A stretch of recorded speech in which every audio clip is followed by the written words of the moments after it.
बच्चों, आज इस वीडियो में हम लोग बात करेंगे भारत में डिपॉजिटरी सिस्टम की। वास्तव में डिपॉजिटरी सिस्टम एक ऐसी व्यवस्था है जिसमें सिक्योरिटीज़ को हम एक तरह से डिपॉजिट कर देते हैं। जैसे डिजिटल लॉकर में हम अपने डॉक्यूमेंट्स को डिपॉजिट कर देते हैं, उसी प्रकार से हम सिक्योरिटीज़ को, शेयर्स को, डिवेंचर्स को, इन सबको डिपॉजिटरी सिस्टम में हम लॉक कर देते हैं। बस फ़र्क इतना होता है कि डिपॉजिटरी सिस्टम में जो हम चीज़ें रखते हैं वह मैनुअली ट्रांसफ़र नहीं होता, वह एक तरह से ऑनरशिप ट्रांसफ़र हो जाता है, एक ऑनरशिप से दूसरे ऑनरशिप में, और वह हमारी सिक्योरिटी वहीं बनी रहती है। यानी आप ये कह सकते हो depository system is based on non physical transfer of share certificates. यानी निक्षेप निधि प्रणाली, जिसे हिंदी में हम कहते हैं, निक्षेप निधि प्रणाली यानी डिपॉजिटरी सिस्टम एक ऐसी व्यवस्था है जिसके अंतर्गत शेयर रखे होते हैं, डिबेंचर रखे होते हैं, सिक्योरिटीज़ रखी होती हैं, और उनको अगर हम सेल करते हैं तो केवल ऑनरशिप ट्रांसफ़र हो जाता है और वह इलेक्ट्रॉनिक बही खाते में स्टोर रहता है। केवल नाम का ट्रांसफ़र हो जाता है, ऑनरशिप ट्रांसफ़र हो जाती है और वह वहीं पर सिक्योर बना रहता है। यानी इस प्रणाली में प्रतिभूतियों का मैनुअल फिजिकल लेन देन नहीं होता है। यानी आप इसको अगर इंग्लिश में कहें तो आप ये कह सकते हो depository system is a such type of system in which ownership transfer is being done through electronic book entry form. इसके कई फायदे हैं। फायदा तो पहला नंबर ये है कि अगर आप मैनुअल शेयर लेते हो तो उसके डैमेज होने का, उसके गायब होने का, उसके भूल जाने का, वो तमाम तरह की इनसिक्योरिटीज़ होती हैं। इन सिक्योरिटीज़ के लिए ये बहुत ज़रूरी है कि हम उसको डिपॉजिटरी सिस्टम में ही स्टोर करें।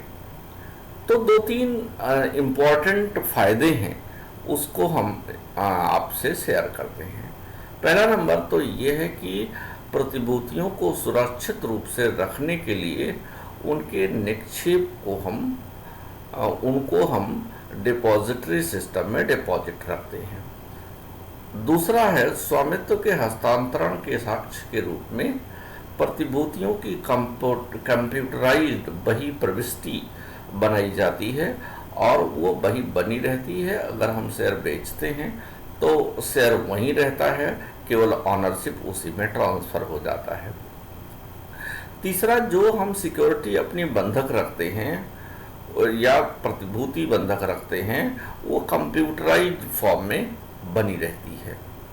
तो ये एक तरह से डिजिटल लॉकर जैसा है, लेकिन डिजिटल लॉकर में हम अपने डॉक्यूमेंट्स को इलेक्ट्रॉनिक फॉर्म में किसी को दिखाते हैं, उसमें स्वामित्व परिवर्तन नहीं करते। शेयर डिवेंचर्स या सिक्योरिटी जो होती हैं वो अमूमन खरीदी और बेची जाती हैं। इस तरह से वह एक तरह के डिपॉजिटरी में डिपॉजिट रहती हैं और अगर हम बेचना चाहते हैं तो उसी में ऑनरशिप चेंज हो जाता है, यानी उसका ऑनर कोई दूसरा बन जाता है और वो सिक्योरिटी वहीं पे बनी रहती है। बही खाते में आपका नाम हटा करके उसका जो शेयर खरीदता है, जो सिक्योरिटी परचेज करता है, उसका नाम एंट्री कर दिया जाता है। इस तरह से ये होता है। भारत में वैसे तो डिपॉजिटरी की बहुत सारी एजेंसीज़ हैं, लेकिन सिविल सर्विसेज के एग्जामिनेशन के पॉइंट ऑफ व्यू से या कॉम्पिटिटिव एग्जामिनेशन के पॉइंट ऑफ व्यू से दो संस्थाएं बड़ी इम्पॉर्टेंट हैं। एक है NSDL, बड़ी इम्पॉर्टेंट है NSDL। NSDL पहली है, 1996 में बनी थी और इसका हेडक्वार्टर मुंबई में है। NSDL का फुल फॉर्म है नेशनल सिक्योरिटीज डिपॉजिटरी लिमिटेड।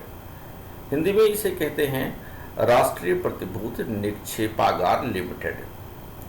इसकी कई प्रमोटर एजेंसीज हैं, आईडीबीआई है, आईडीबीआई जिसे आप लिमिटेड कंपनी मानते हो, यूटीआई है, यूनिट ट्रस्ट ऑफ इंडिया जिसे आप कहते हो, नेशनल स्टॉक एक्सचेंज हैं, ये सब इसके प्रमोटर कंपनीज हैं, यानी ये सब इनके प्रमोशन का कार्य करते हैं। एक दूसरी जो डिपॉजिटरी सिस्टम भारत में जो बहुत ज़्यादा लोकप्रिय है, वह दूसरी है सीडीएसएल। सीडीएसएल भी बड़ी इम्पोर्टेंट है। सीडीएसएल का फुल फॉर्म है central depository services India limited, यानी केंद्रीय निक्षेपागार सेवाएं भारत लिमिटेड। ये 1999 में बनी थी। बेसिकली ये 15 जुलाई 1999 में गठित हुई थी। इसका भी हेडक्वार्टर मुंबई में है। इसकी स्पॉन्सर्स कंपनियां हैं बीएसई, बीओआई यानी bank of India, BOB bank of Baroda जिसे आप कहते हो, SBI state bank of India कहते हो, एचडीएफसी है। ये सब संस्थाएं हैं। वास्तव में ये सब संस्थाएं इनको स्पॉन्सर करती हैं, इनको संचालित करती हैं, इनको प्रमोट करने का काम करती हैं और इसके बदले में शेयर होल्डर्स से कुछ ये चार्ज करती हैं। बेसिकली यह निक्षेप निधि स्टोर करती हैं। निक्षेप निधि ने देश में प्रतिभूतियों के पत्र रहित कारोबार का नया अध्याय प्रारंभ किया है, क्योंकि अब पत्र रखना ज़रूरी नहीं है। अब सिक्योरिटी को आपको मैनुअल रखना ज़रूरी नहीं है, यह इलेक्ट्रॉनिक फॉर्म में ही आप रखते हैं। इससे कई तरह की सुविधाएं मिल जाती हैं। पहला नंबर तो पेपर की बचत होती है, दूसरा नंबर शेयर होल्डर्स को भी सिक्योरिटी मिलती है और लेन देन भी बड़ा आसानी से होता है, क्योंकि वह डिजिटल फॉर्म में होता है और कंप्यूटराइज्ड बही खाता के रूप में होता है और वहीं पर ऑनरशिप ट्रांसफ़र हो जाता है। इस प्रणाली में प्रतिभूतियों का आदान प्रदान फिजिकल रूप में नहीं होता, जैसा कि अभी हमने कहा, और उसमें स्वामित्व परिवर्तन केवल हो जाता है। तो ये डिपॉजिटरी सिस्टम एक तरह से सिक्योरिटीज़ के डिपॉजिट करने, उन्हें उसमें स्टोर करने से संबंधित व्यवस्था है। यानी एक तरह से इसको समझने के लिए डिजिटल लॉकर जैसा भावना समझिए।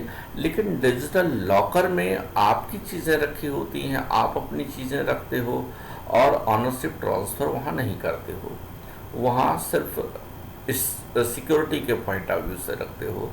यह भी डिजिटल लॉकर जैसा ही है, लेकिन इसका बही खाता तैयार होता है और उसमें अगर आप अपने सिक्योरिटी को ट्रांसफ़र करते हो और बेचते हो, लेन देन करते हो, तो केवल ऑनरशिप ट्रांसफ़र हो जाता है, मैनुअल नहीं बल्कि इलेक्ट्रॉनिक बुक कीपिंग फॉर्म में। ये था डिपॉजिटरी सिस्टम ऑफ इंडिया। ये सिक्योरिटी मार्केट से जुड़ा हुआ एक बड़ा महत्वपूर्ण चैप्टर था कॉम्पिटिटिव एग्जामिनेशन के लिए। तो इस वीडियो में बच्चों इतना ही। अगले वीडियो में नए टॉपिक के साथ हम फिर हाजिर होंगे। All best.